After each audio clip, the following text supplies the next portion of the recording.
In this video, we will demonstrate how you should flush your tankless and the maintenance that's required. Hello everyone, it's Andrew from ACM Mechanical here. We're just beginning to flush this tankless that's about 1 year old.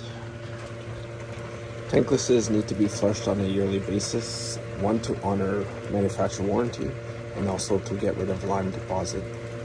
So basically, get a submergible pump with fill it about with 4 gallons of water, give or take, and then you basically need to get concentrate that's specifically for tanklesses, and you put 1 bottle per bucket, and then you connect your submergible pump into the cold side, right? And then you isolate the cold, so the cold, nothing is coming into the tankless.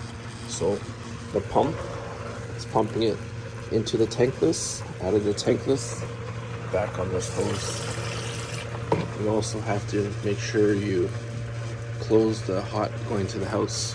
You do this for about 45 minutes to an hour, and in the meantime you will check the air filter. In this case it's not bad, but we'll give it a clean.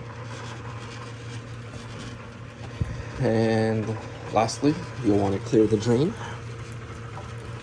and check your water inlet filter. To do this, you will have to shut this off, drain any water that's in the tankless, remove this, and see how the screen is. To remove the door, there's just 4 screws on this particular model. As we noted in this video, it is important to be flushing your tankless at least once a year, to honor manufacturer warranty, but also to keep it running as efficient as possible. In this particular instance, this tankless was not that dirty. As you can see, the water's pretty clear still.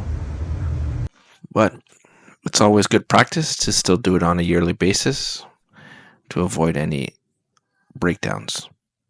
Hope you enjoyed the video. Have a great day.